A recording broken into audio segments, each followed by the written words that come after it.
and then all my top stitches go in the other direction, and that's what gives that really nice appearance. If you have a look just here, I've actually put one row in that goes the other way, and this is why it's really important to keep them all going in the same direction, because can you see how different that one looks? And now I've pointed it out, you can see it, but it's really important to keep everything going in the same direction to keep that nice even look. But you can use things like that to your advantage.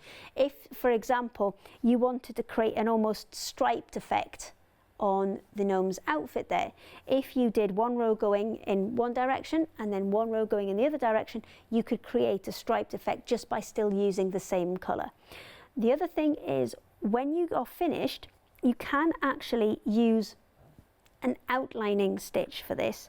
So that would just be a single strand of your black floss, and what you would do is just take it all the way around, going in and out as a running stitch all the way around these edges. And do you know what, I'm going to grab a piece of black and we'll show you exactly what I mean. Oh, I'll use this red actually, because I've got a piece here, and I'll just come around this side and I'll show you exactly what I mean. But that can give you a really nice kind of finishing touch if you don't think that you are happy with it. I mean, it's very pretty as it is, but if you want to take it that step further, this is the way to do it. So let me just split this thread off, and then I'm going to take that single strand, there it is, I only need a little bit, that'll do, and a needle, and we're going to go and outline everything. Obviously the bits where the shoes are, it's not quite as necessary because you'd be outlining in the same colour as you are stitching in, but what it helps to do is take the kind of blocky edges off from where it kind of steps in from each cross stitch, and helps to just even it out a little bit. So if I just push these bits out, and we'll start at the bottom here next to his shoe, and to actually get rid of that piece of thread, what I would do is just see these stitches that I've got on the back of here. I'd actually just loop through some of them first before I start stitching, and that will do, it'll create the same technique as we did when we started off cross stitching, where we actually kind of looped across those stitches with the kind of the stitches that are coming after, to make sure that that's completely encased and doesn't kind of flop about and doesn't come undone.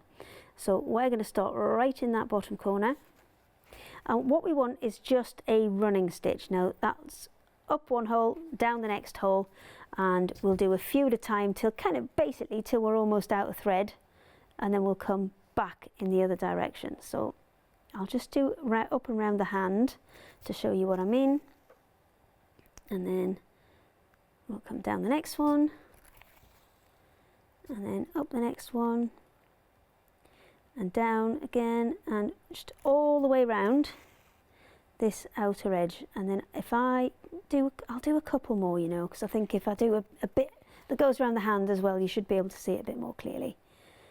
Come up in here, and then down, and then we're going to start coming back on ourselves. Now I would normally do a few more than this. I would probably use about half the length of my thread and then start coming back on myself. And then to complete the stitches, rather than just having a stitch and a gap, I'm going to come back on myself. Let's find that hole there.